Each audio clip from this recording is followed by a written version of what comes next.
There's a lot of depth here. You actually had a decade of conviction why you wanted to invest. If you could invest in the operating system for the future of the internet, would you? Exactly a month and a day later, I sent another message. Going to continually message you in various places until I get some type of response because my wife and I are obsessed.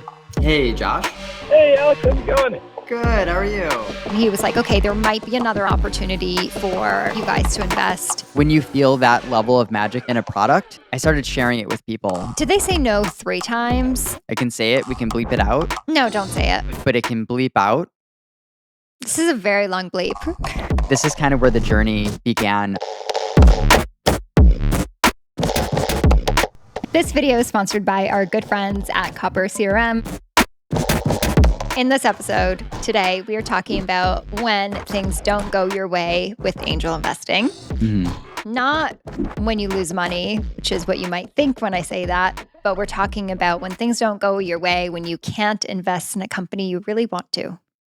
True.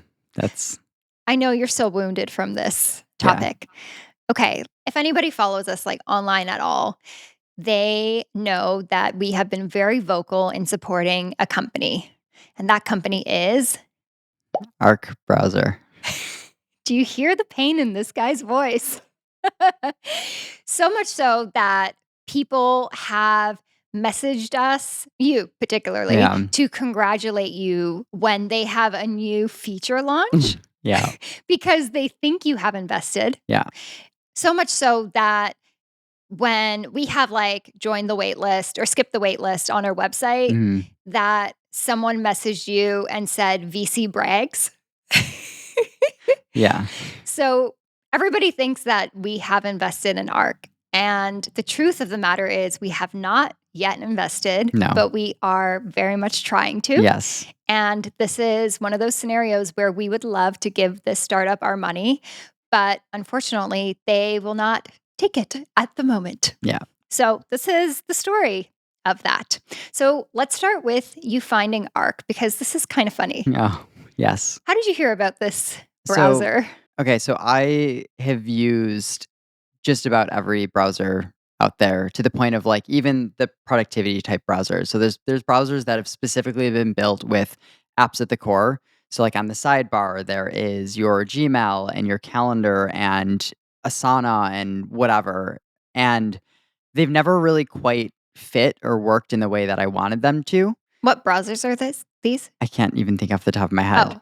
Okay. But then there's the whole level of I don't know if I can say the name, but actually the company that I was going to work at, which started the whole thing of leaving Buffalo. Actually, it's a Chrome extension called Workona, which essentially is some of the concepts around workspaces and browsers and tab management and connecting all of this at a core and sharing it with your team and all of this stuff around that. So I was a deep believer in that space and giving that company product feedback for 2+ years. And that was like what prompted them to reach out and ask me if I wanted to come to Silicon Valley and work with them. So this has been a space that I've been like intimately deep with to the point of being very skeptical of it because I've tried many different solutions out there and I've ultimately just come back to Chrome at the end of the day. So yeah, I had seen someone writing on Twitter about like, Arc browser or what the browser company is working up is like super impressive. And I just, wrote it off as like, oh, another browser. You click on it and it's like, oh yeah, it's another browser. And then I had someone who was also super interested in software reach out and connect with me on software because we were both geeking out on some of the same types of software, productivity type software. I think he was using Motion and things like that too. Is this the young man? Yes. He's a young man. He's a young man. And I was like, how actually is Arc? Because like you used it and he's like, it's amazing. Like it really is special. So I was like, okay, like still skeptical, but like, is there any way that you can get me in?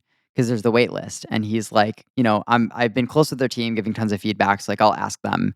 So he had sent like an intro email and the team at the browser company was like, okay, yeah, like we'll let them in. So I had said like, well, first of all, I was using a Chromebook for 6, 7 years, and it only worked on macOS.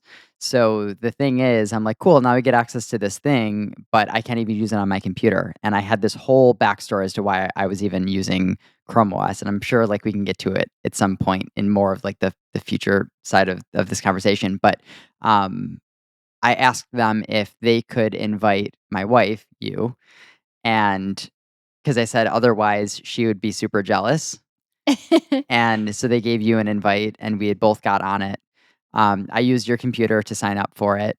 And Did you signed up for it in your profile first? Because you have Yeah. a profile on my Yeah. computer. Yeah. And that was in like your own time. This is like you're vetting it on your time. Yeah. And then you said, I have something to put on your computer. Yes. And when you put it on my profile, Yeah. this is like some of the, you remember we were talking about like in previous, or we don't know Fatigue. when it's going to air actually. So Yeah. never mind. But sometimes, yeah, there's new software that's thrown my way. And this was one of those. And you weren't like just putting new software on my computer. You were like, sit down. Yeah. This is an experience. You're like, Yeah. tuck your chair in. Yeah. And I was like, what is happening? And downloaded ARC. And oh my God, like I remember being like, whoa, because I Yeah. had never seen anything like that before, the onboarding experience. Yeah. It was very cool. They invested a lot into that initial experience.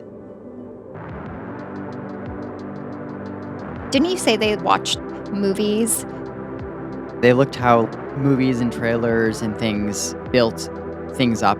There's these micro pieces to it to get someone's attention, and they built all that up, like the type of music that played to the cadence and all of these things. Just a lot of research went into just that initial onboarding because they figured that is the thing that's going to make people go, wow, Because and it's want to like give it a shot. at the beginning of a movie, it's like the whole like build up to it Yeah. is just like always so impactful. Yeah, I had that experience for Yeah. sure. So it was something that I was initially skeptical of. And then upon putting it on your computer and playing with it a little bit myself, I was like, this is actually what I had hoped Workona would be. This is what I had hoped ChromeOS would one day be. I see the vision here, and I actually need a MacBook. Yeah, I was a Windows user, a Chrome OS user, and this was literally the thing that made me say, "Okay, I actually need a MacBook now. I need to use this software." And me being an Apple brainwashed person was like, finally come Finally. over to the Yeah. side. And I'm like, "It's not you, it's not Apple, it is Arc." Like that. Yeah. That was the impetus for it. Yeah. So yeah, I think it was just using it, and then I think there's this point where when you feel that level of magic in a product, and I started sharing it with people and like, oh, like here, give this a shot, and getting people to sign up for it, and seeing that like they were skeptical, and then they gave it a shot, and they're like, this is amazing. It was actually the first time that I've ever seen with a product that universally I could go to someone that is not technical and have them try it, and then being like, this is amazing. And the people that were technical that would fight me on it, and I would debate with them and create content around that. Debated with David for 5 hours on it because he said, "I'm happy with Chrome. I have no reason to switch." You can't get me to switch when I don't have a pain point. And I'm like, "You don't need to have a pain point. This is just better in every way." And seeing someone like that be like, "Hey, come over here." 2 days later, like he came over and he's like, "Film me." And I'm like, "What?" And he's like, "Just film me, believe me." So I film him and I was like, "What are you doing?" And he's like, "I'm uninstalling Chrome because I'm habitually opening it and it's just so much worse than Arc." And that became his daily driver. And this was someone that I'm like, I actually had to work so hard to get you on it, but now like you love it. So there's those indicators. Like with the dispatch investment, you were an indicator for me because you wouldn't use Slack. And then after you started using Dispatch, you started using Slack. And I'm Yeah. like, wow, this tool actually got you, it's a layer atop of Slack, but it got you to actually go into Slack. So in the same token, everyone around me that's using it is like, this is so much better in every way. That's just like, if there's an indicator out there for like, wow, this is an investment to make, that is it. So I think this is kind of where the journey began of trying to get in a way, but also being like, I don't think that it's possible because I had looked from some of the background and their investors were top tier people. Like if you look at the investor list that first, so the founder, Josh, like he had co-founded a company about, I think, like 5, 6 years ago and sold it to Facebook. Facebook acquired it. They worked there for a bit and then they left and he started this up. So like he has a successful background. And then the investors that they had is like, I think one of his mentors, and they create public content around this, is like the ex CEO of LinkedIn, and like I think the co-founders of Figma have invested, and I think that the CTO of Instagram, like the first version of Instagram, is on their board. Like they just have an amazing cast of people on their cap table. And also reading more into it, they were like, we only raise money from the people that built the internet because they're going to help us build the future of the internet. So that's one of those things where it's a deal that I think they rose like 20 million or something, or like 12 million, but it was like out of the gate seed round, probably crazy valuation, all of that stuff. So it's like, how are we even going to get into this? But I figured I'd ask. So It's not like you're the type of person to roll over and say like, "Oh, well." You're like, yeah, "This sounds difficult. I am up for the challenge." I don't even know. I genuinely didn't think that I'd be able to. I think it was just more of like, I love this thing and I should at least try. I have to try. Because Yeah. like all the indicators seeing this, I'm just like, it's still relatively early. Like it was still macOS only and all of these things that it's like, this is a time to give it a shot.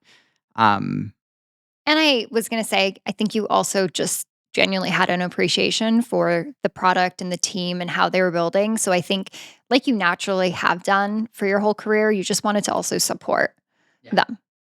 Yeah. Yeah. So I did a few things. I had, of course, added Josh on Twitter and liked many of his tweets that he was posting about it and the browser company, and any employee from the browser company, I'd follow them on Twitter and I would, retweet them occasionally, or, like their tweets and whatever.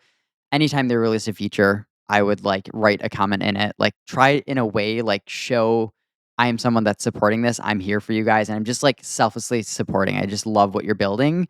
And I sent him, his DMs were open. So I sent him a DM on Twitter. I said, well, I guess this gives some of the context in it. I said, just added you on LinkedIn and sent over a message. Figured I'd send it here too. Because when you add someone on LinkedIn, you never know if they're ever going to get the message. You just get spam with that stuff. So added, and so I essentially said, love Arc, love what you're building. Would kill to be able to invest in your next raise/round/bridge. Have a whole myriad of reasons why my wife and I love Arc. We also work together and angel invest together, and we'd love to be more involved. Keep doing what you're doing, and genuinely shocked that I've been managed to be pulled from Chrome after over a decade of, well, loving it. Well done. So I sent this to him on August 3rd, 2022. Last year. 2022. And I didn't get a response. I sent a similar message via email. I'm not going to put the email out there, but I tried an email. Well, I guess I could put it out there because it bounced. Okay. I thought it was his email. It wasn't. So then I tried another one and it didn't bounce. And I'm like, okay, so I have sent an email to you. I've sent Twitter DM. I've sent LinkedIn DM, and I'm messaging on tweets and all this stuff. So this is like many months are going by and whatever. So then June, July, August, September. So the next month, exactly a month and a day later, I sent another message. Going to continually message you in various places until I get some type of response because my wife and I are obsessed. Wink, smiley face. I just love, like, at this point, I know you that this is just like such an Alex thing. Yeah. I You mean, don't care if people don't reply. You never take it personally. You don't get offended. You are just like, you are busy and I like what you're doing. So I'm just going to keep messaging you. yeah. And this is where it doesn't, maybe it was the same day because it's not showing the date. Okay, it must have been the same day. So he actually responded and I was like, oh, wow. So he said, hey, Alex, thanks so much for the continued kind words. Don't have an open fundraise, but the gesture means a lot. So it was very much like, I am someone with boundaries. I know when someone sets boundaries. It was very much a like, appreciate obviously your support that I've been seeing, but like, it's just, yeah, we're not doing that. And I'm like, okay, yeah, that makes sense. But at least I put my shot out there. essentially responded back, and I was just like, I appreciate the response, rooting for maybe a customer allocation. Maybe one day you guys will do something like that, whatever. And I just said a lot of the things that I love about it and some of the vision. I'm like, I so see this. Like, this is just amazing. Anyway, you'll continue seeing me. I'll continue telling everyone about ARC, and I'll continue to be interested whenever you do decide to raise again. In general, I'd love to help however I can. When I find a new product that I love, I get obsessed. That's ARC now. Smiley face. Thank you for making my internet or mm, thank you for making the internet fun to use again. So I didn't proofread. We promised Um, there'd be reading on this episode. yeah. So essentially just like heart face, emoji, like not the one with the hearts floating, not the heart eyes. Yeah. Bit weird. So anyway, that was just kind of where things sat for more than a month. And at that point, I didn't really know what else to do short of like, what can I do to maybe make us look bigger than we are in a way? Like we were Mhm. obviously putting in sizable angel checks. At this point, we had invested in 18 plus companies. So it was like, we're not just like trying to do whatever. Like at this point, I'm confident, even what this means, like, the understanding where they were at. I think they had risen a Series A at that point, all this publicly. Um, I figured I was confident enough to be like, you could potentially let us in. So I'm just gonna like throw something out there. Maybe if you thought we were more of like a VC firm. So what I did was I tweeted from Efficient VC Twitter, which is us. And I said, if you could invest in the operating system for the future of the internet, would you? We would. At browser company at Arc Internet. And then I have the GIF that is let me in and the guy right outside of the White House and just like shaking the gates and it's just like let me in. And then about like a month later, I wrote a 4,400 word article about why ARC, my conviction in ARC, the backstory of the past decade of all the things leading up to this, how Workona tied into it, like all of this, like I just put everything into it. I remember it was like the beginning of a work day and you had turned to me and you just like went off on this like 15-minute rant talking about like why you think Arc's the future, like why you were on a Chrome book in the first place, what you think the future of the internet is. And it was like such succinct thoughts that I was like, I think you need to write an article on this instead of just telling me. And I like lost you for 2 days because you just like went in the depths of like writing down all your thoughts. I felt like you helped me make the correlations of how ARC was actually tied to a lot of like you had seen firsthand how, in a way, obsessed I was with Chromebooks, where you were literally like, why is this guy like I had to borrow your MacBook to do a Zoom call in when we were in San Francisco because my computer just like died when it went to Zoom. The CPU just overheated, and I had that top of the line Google Pixelbook Go that I spent 2 grand on it, the highest end model, but the CPU would overheat and I couldn't even do a Zoom call. So you were also like from afar, like, why the heck is this person like using this like shitty laptop? And here I am. I'm like, no, no, no. Like the point of it is like it's a portal. I just log into my Google account. I have all of my stuff there. If I break it, I drop it, I go to someone else's Chromebook, I log in, and I'm back into the portal of all of my stuff. It was the vision of what that would be and how that was the future, to the point where I was even trying to push Chromebooks onto some of our customers because I used to be in IT services, managed service provider was the business. So I was like, wow, like imagine having a company that just uses Chromebooks. If the Chromebook dies, then you just swap it out with a new Chromebook, you say log in. Whereas right now, it's like if a MacBook, you spill water on it. Also, MacBooks are friggin' expensive. Spill water on it. There's a lot of work for the IT person to actually get it up to speed and working and functional for that employee to use again. So I just saw like the vision of what this could be, what ChromeOS was trying to be. And I believed in that vision more than even the product and software that existed in And a I way. and I think from the outside, what I saw was that you weren't making flippant decisions about the companies you wanted to invest in. Like you actually had a decade of conviction that went into why you really liked ARC and why you wanted to invest. So it was interesting for me too to go, yeah, there's a lot of depth here. Yeah. Yeah. So essentially wrote this article and I put 8 plus hours into just writing it the one day. And you help proofread it. And you probably put 2 hours into that, 3 hours, and I put it out there with the mindset of, I don't care if anyone reads this. I wanted to get it down because this is just, like, finally some of my thoughts and my journey in a succinct way, but I'm like, if Josh reads this article, that would be success to me. Like, and even if he reads part of it, whatever, like, that was in a way the goal. I didn't care if anyone else read it. So, I got a DM from him that said, "Hey, what's the largest check you could write?" So then this was this moment that I was like, "Wait a minute," like, he put up a boundary. And now, like, efficient VC being like, "Oh, like, we would invest whatever." I think he kinda got to a point where it's like, "Well, wait a minute, like, how serious is this? I obviously don't know anything about you, how serious are you about this?" So, of course, like, when you're a company that's already rose, say, tens of millions of dollars, you don't wanna hear back, "Oh, we could write a $10,000 check or 20 or 50 or whatever." Um, so at that point, I'm just like, "Okay, I can't even believe," like, I think my eyes were tearing at this point when I I saw remember that tweet. you came into the Or bedroom yeah, and I was like still getting ready for the day and you were like, "Oh my God." And you had tears in your eyes for sure. yeah, And I asked like, "Are you crying?" yeah, And yeah, it was a big moment. It was something that you really cared about. yeah.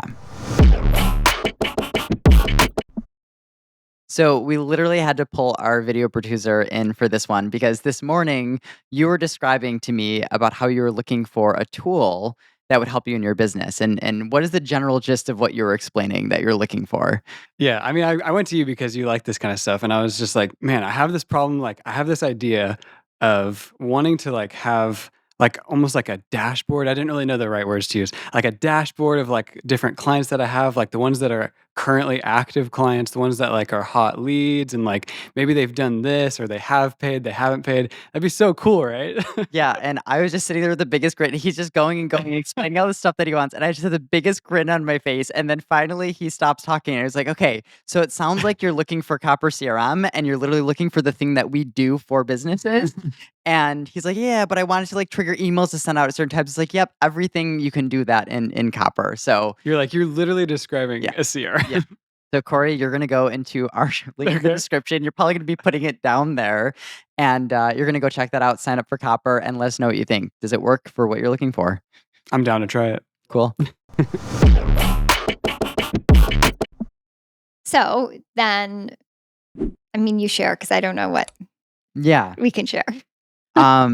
So we essentially said that we can maybe do something like 50 grand, which also would be the largest single check that we'd ever put into a company, and that is like substantial.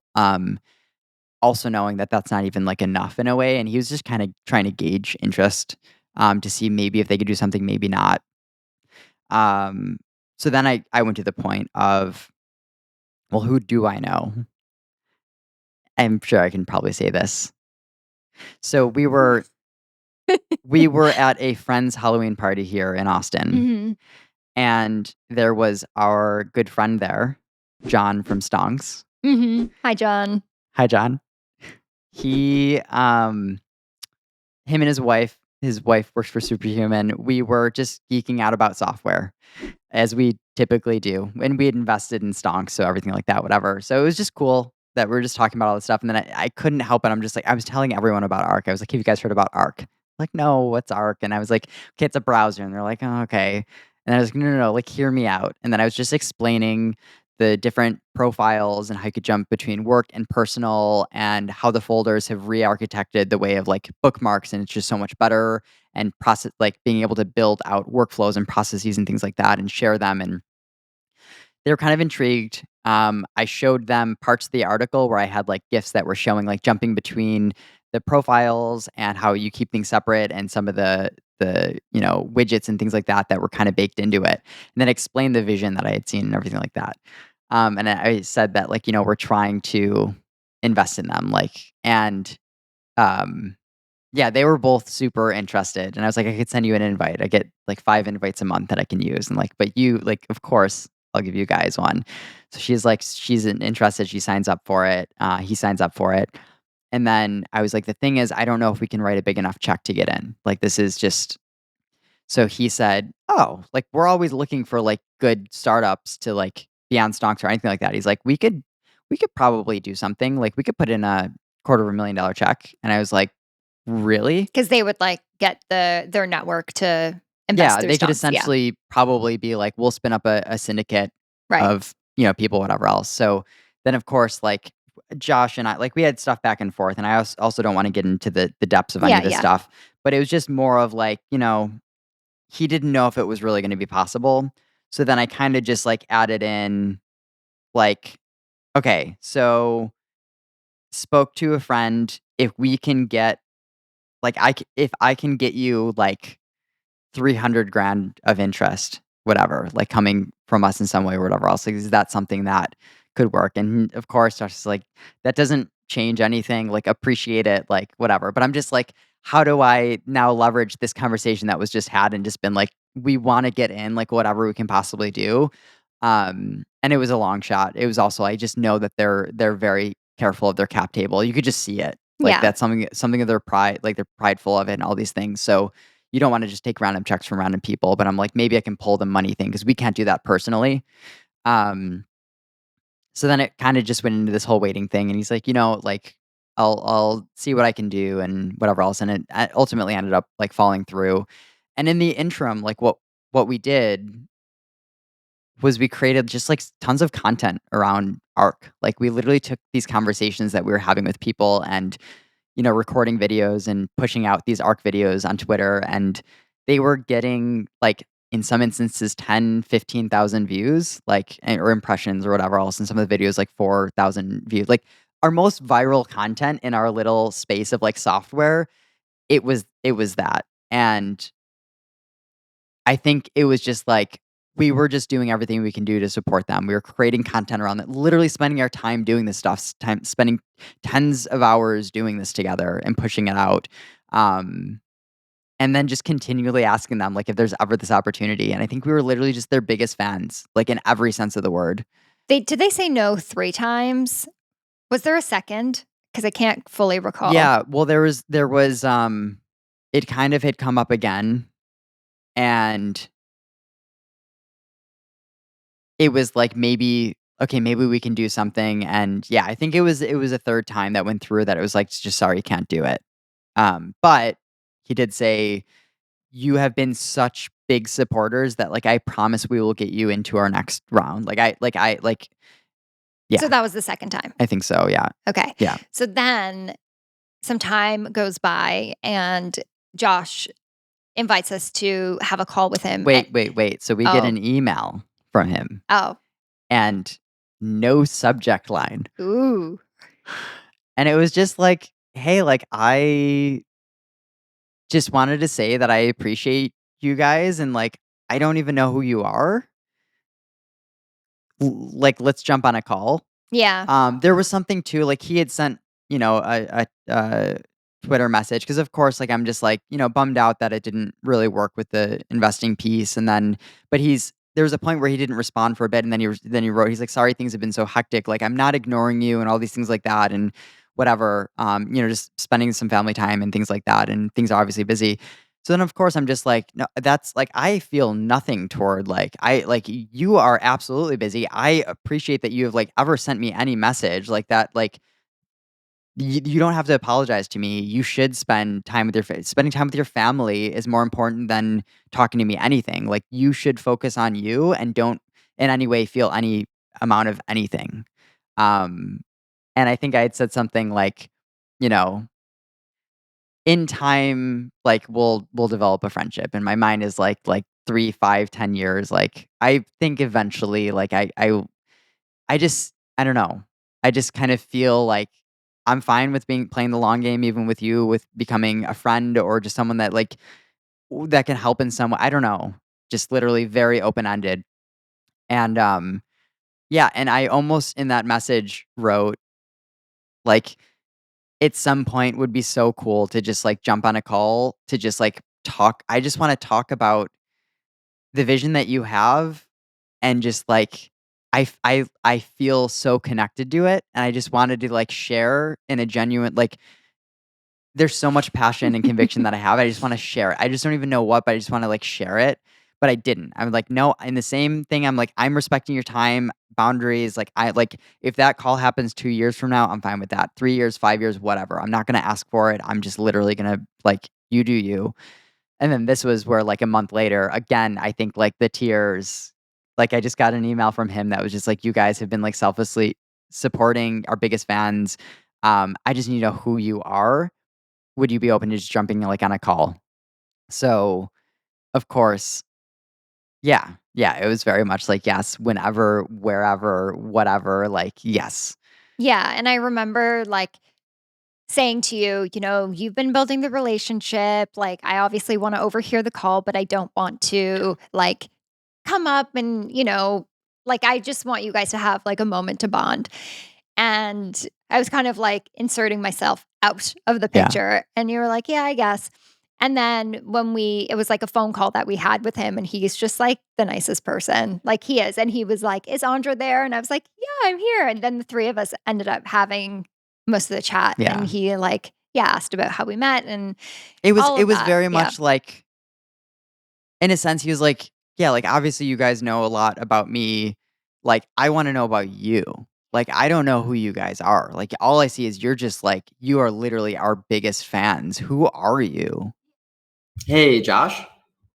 Hey, Alex, how's it going? Good. How are you? Is your wife there? Yeah, Andra is here. Hello, how's it going? Hi, Andra. No, I mostly just wanted to say thank you to you both. I think one of the challenges of the stage we're at right now is just have an increasing number of things going on, all for good reasons. I didn't. I'm so I've noticed, the team has noticed how gracious you two have been, how consistent you two have been.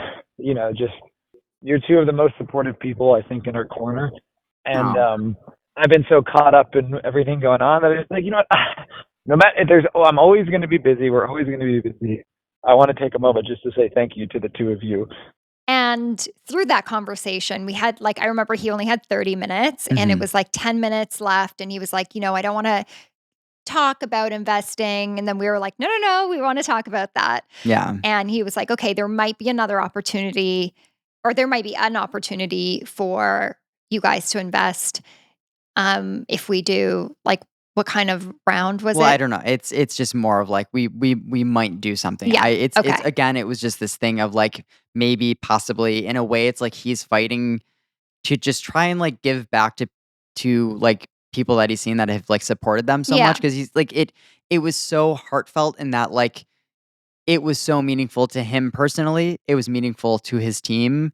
It was just like we see you and genuinely you have no idea how much this means to us. We see you. Yeah. And I wish that there was more that I can do, but also, having a legitimate company and like kick-ass board members and all this stuff like that, like you have to run it like a legitimate company. You can't just be like, cool, random person on Twitter wants to invest. Do we let them invest? Like that's not how you run a business. Like learning firsthand from like motion and stuff like that through like YC and all these things. It's like you raise when you raise and you friggin' build the product when you're not raising. You don't dabble in raising while building the product. That's not what you do. You focus.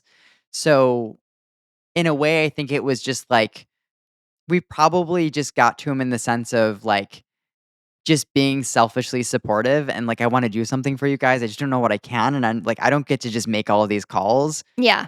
because there's a lot of effects that come from this. So um there was a point though that it's like, okay, maybe we can put something in. And I think you and me were very much like, I don't even know if you were super on board at that point, but I was just like, I was on board. well, I said, how much are you guys in for? I said 100 grand.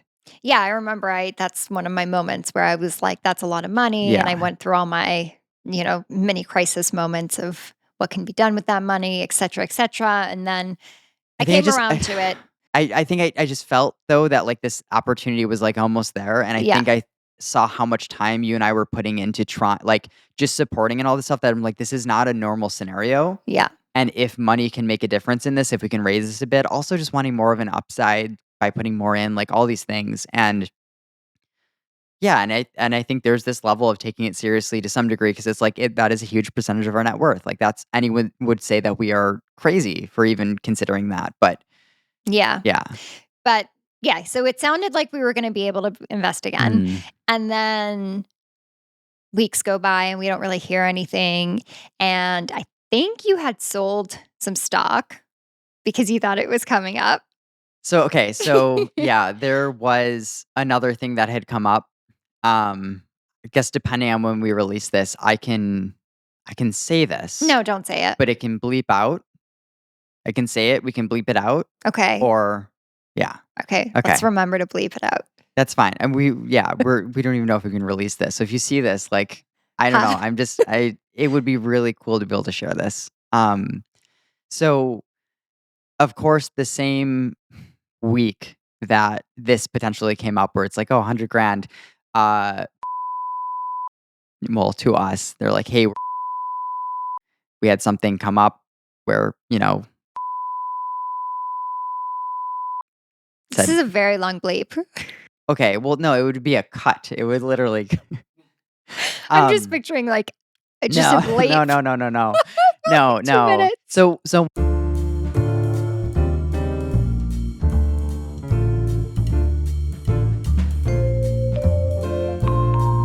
this is not a bleep. Stop smiling though. So Because I'm just picturing the listener being like, what happened? And it's just like, beep. So we said yes. And that was where I also said, I kind of want to put 100 grand in. And you're just like, what the fuck is going on? Because this was, well, first of all, you wanted to put 100 grand into both. So we were talking about $200,000. And that's when I was like, this is actually a down payment. Like if we did want to buy real estate. And yeah, that took me like 3 days to come around. Yeah. Too. Yeah. But we couldn't put 100 grand into the other company. We could only put in 50. So yeah, I was there like, was a level where we were kind of eating into like allocation that didn't exist. Like it was just like, So we, agreed on the amount. We like stretched our comfort zone. You sold stock because you needed the cash flow. You needed liquidity. I had to because, we literally had to wire the money that week.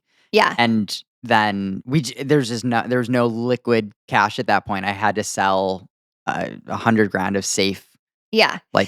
Yeah. And we're feeling like any minute now, because normally when you angel invest, it's not like, cool, in 6 months, we're going to need the money. Like you basically find out that you can invest and then normally you might get like within 30 days, less than 30 days. days. Sometimes it's 2 weeks time. It is literally like we already have the person leading it. Yeah. They're wiring the money on this date. This is where everyone wires the money. We expect to have all the money wired in within 3 days and then it's closed out. Yeah. So you can't also, being a small check, like 50 grand, 100 grand, it's a tiny check when you're looking at a Series B. Yeah. So this would be ARC's, for example, their Series B. Like we are tiny checks. And what we learned through some of our friends here, they said that angels don't get into Series B. That's reserved for VC. And often those rounds are fully filled out by the prior investors because there's pro rata rights, which essentially means if I invested $1 million into your company and then you're raising your next round, let's say that I bought half a percentage of your company. Say that I want to still own half a percentage of your company. Once they distribute more shares in the next round, everyone gets diluted. So that 0.5%, let's say that it turns into like 0.4% instead of 0.5%, whatever. If you want to keep that 0.5%, that means you need to buy that like 0.1% of the valuation of the company. So whatever it's raised to, you kind of like, that's pro rata. You're reserving the same percentage ownership and you're kind of saying this dilution doesn't need to happen, but I'm giving you more money to keep my dilution away from happening. So what often happens in these following rounds is there's a lead investor, maybe it's external, maybe it's internal. And then all the other people, because you had people that sometimes put in $8 million into your A, they want to keep their pro rata rights. They want to keep their dilution from happening. So they will put in that case, they need to maybe put $1 million to keep that. So then that's a substantial amount of money. So someone might raise like $15 million. The lead might put in like 13, and then you have just like a couple large VCs that are putting in like the 1.5 to keep the pro rata. That leaves 500 grand of allocation, which is not a lot of money. So then when you go to your biggest supporting angels and you're like, hey, we didn't give you pro rata rights, but do you want to exercise those or even potentially put more in? That's where things get really difficult, because if I'm like, cool, put 100 grand in, it's like, we don't have, like, we can't let you do that. Also, we want to find a couple more strategic angels, like CEOs of certain companies that are more strategic or something. Like, we're saving some of this tiny allocation that we have for these people. So we can't just give it all to you in a way. So then that's this level where we're literally being squeezed out to this point where we want to give more money. But what I've learned is even getting access to the Series B for people like us does not happen. Yeah. And I think that was an eye-opening thing. That's like, okay, shit, we should actually put sizable money into this then, Yeah. in a way. Yeah. It's a very interesting turn of, I guess, events from the typical like startup world that you hear about, in a way of like, you're raising money and you're pitching investors, and like a company just should take money in a way. But Yeah. we're seeing a very different side of it, because this is a company we want to give a substantial amount of money to for us, and they're saying no. Obviously, not every deal is like this, but the thing that anyone says, especially someone like raising a fund, they're like, yeah, everyone says that there's no room, like you know. Yeah, like, some companies, when you're raising money, it's also like you are acting as a Sales, salesperson. So you want to create FOMO. Yeah. And it's just funny sometimes, like listening to, like people that are trying to create FOMO, and then like the companies that are actually like giving like half FOMO Yeah. because you want to get in. Okay, so to wrap this up, I guess, what are like our learnings from this scenario? I guess we talked about some of them. Yeah, I mean, I think the thing that I've done throughout all of this in a way, and maybe some of it just stems from being in business, and I've been told no somewhat. Like, you try to sell a customer, they say no, and when it's just yourself and you have to deal with that, you deal with a lot of rejection. So in a way, I'm like, cool, like, yeah, I reached out to Josh and I was expecting to get rejected, and I'm actually like, you don't when I got teary-eyed, for example, it's like, that doesn't come from you expecting. That comes from you expecting to get rejected and not. That is literally like an emotional hit to you. So, but that doesn't mean that you don't try. So it's like, I'm gearing up for expecting rejection, and still pushing anyway. Are you saying that you were moved, that you thought you were going to get rejected and you didn't? So you're moved by like your own There's a persistence? piece. Yes, there was a little glimmer of hope that was given out when I was Yeah. expecting zero. Yeah. And I guess there's another example with Mercury that comes to mind when we're talking about like being told no and being told what you can do. And I Yeah. think like this is what I love about entrepreneurship in a way, because I think like, yeah, there's rules in life when you know that you're like guided on. Yeah.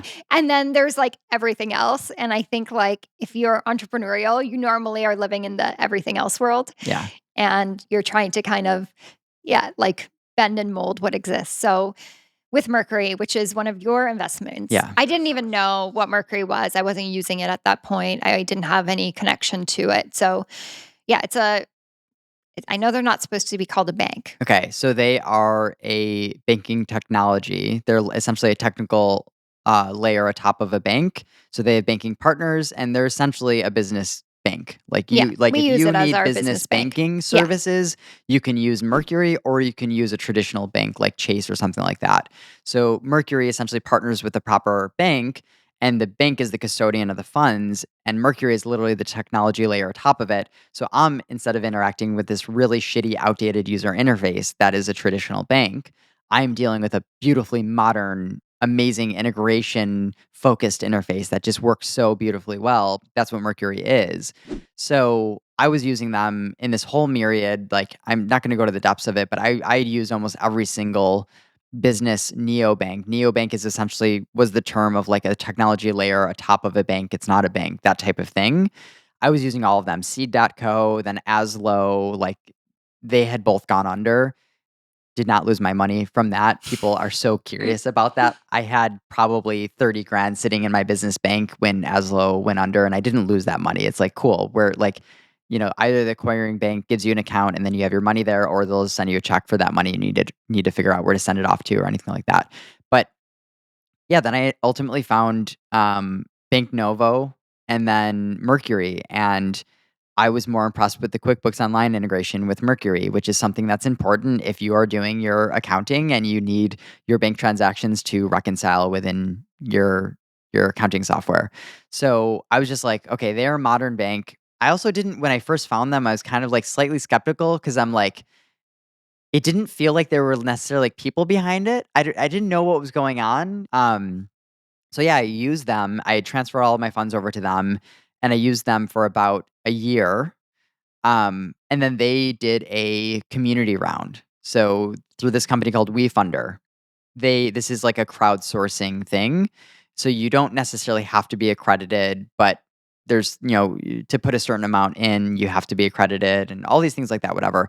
But what they did with this twist, so typically a community round means anyone can put money in. What they did was they put it out there. They're like, we're going to raise like $5 million, but from our customers, only our customers. You can't, if you're not a customer, you can't be in it. And then in addition to that, it was literally like, you need to sign up to WeFunder with your business email address so we can verify that you have an account with us, that you've had an account with us. And the amount that you could put in is relative to how much money you have banked with us. So at that point, I had about 200 grand that had come through the company. This doesn't mean that it's like money sitting in your bank account. It was like how much money had flown through. So that had put me, I think, on the lowest tier of what I could put into this WeFunder, which was like $1,200. Oh gosh. So that here I'm coming from this place of like, I believe in it. Like it was an immediate, I'm in. How much can I put in? And I'm like, oh my gosh, I can only put $1,200 in. So I wrote to them and I was like, is there any way that I could put more money than this in? Like, please, I'm like, whatever. At that point, they were already oversubscribed. They had like more than, I think they had like $8 million of interest or $7 million of interest or like soft commits on the 5 million. So they're like, we actually have to like be not only strict on these thresholds, like our customers that have banked the most amount of money with us, they're going to get the most allocation up to, I think the most that someone could put in was like 30 grand, but you had to have like tens of millions of dollars that have gone through there. So I asked them, they said, sorry, like it is, we have like to the point where we're even backing away from that. We have to give people less than they even asked for. So I said, okay. I noticed when I was trying to transfer money over to WeFunder for this though, it said, how much do you want to transfer over? And I'm like, well, I know they're letting me transfer 1,200, but what if I put 10 grand? So I put 10,000 in and it let me trigger it. And I literally transferred 10 grand from my bank into it. And I'm like, it let me do it. There's no way they're going to let me like put that money in though. I know they're oversubscribed and all these things like that. And then just like obviously time went on and they had to figure these things out and whatever else. And then I just got an email like 3 or 4 months later that just said like, thank you for your $7,400 investment. And I was like, no shit. They did work. They took more money and then they sent me back like the 3 grand or whatever. I was just going to ask. The $2,600. They just sent it back. And I'm like, I got in for like, yeah, I wish that I put 10 grand or even more potentially in it, but I'm like, I got in for more solely because I just tried. Like I literally, humans told me no. Their terms told me no. The systems let me, and maybe they made a mistake on their end and let me in, and I was cool with that. Yeah. You've always gotten along better with software anyway. Yeah. It seems to understand me more. Yeah. So I think learning from that was like you just like took a little risk. I thought They I was gave being you an cheeky. inch. Yeah. You were being cheeky and then you got more allocation, which is cool. Yeah. So yeah, we're gonna keep working on ARC. Maybe we're gonna release this, maybe we won't. Yeah. Episode. We don't know what we can release right now. So if you're listening to this, whenever it is, it means we got the thumbs up that we can. And yeah, we really hope we do get to invest. We have a verbal commit that we can invest in their Series B, but we don't know when that's going to be. what we can put in. Like What we we could don't know put in. anything about anything. It's just I think it's just like he's Josh has been amazing to the point where he's just like I'm sorry, I've tried. Yeah, he's genuine. Yeah. And like I've learned a lot through this, and yeah. So what's the line you sent him? Let's close off with that. Oh. The deal's not done until the money is transferred. Yeah. Yeah. Until the money's wired. The money's wired. Yeah. So we haven't wired the money. We're not technically investors, but we are like still cheering for them. We're using obviously the product every day, and I don't think there's going to be a point in the near future where we see ourselves stopping. No. Actually, I think they just did a release. We was should just go gonna look at that. say, I literally today, the 25th, I can't believe we were on. Oh, it's midnight. So today they're releasing something big. Okay. Yeah. All right, let's go. Okay. Okay. Bye. Coming up next. We're sitting with Corey, who is our video producer. I don't remember how it came up. Yeah. I reached out on Twitter. Somehow weather came up, right? Yes. And you said there's like a storm or something. I was like, oh my gosh, there's a storm here too. Yeah. And you're like, yeah, Austin's crazy. I'm like, oh my gosh, I'm not far from Austin. You guys have known each other for a long time. I think one way. I've actually been listening to your podcast for years. When did you start listening to that? Probably 10 years ago. We can speak the same language for the most part. I'm not an angel investor. Yet. Oh. Oh, snap. Oh.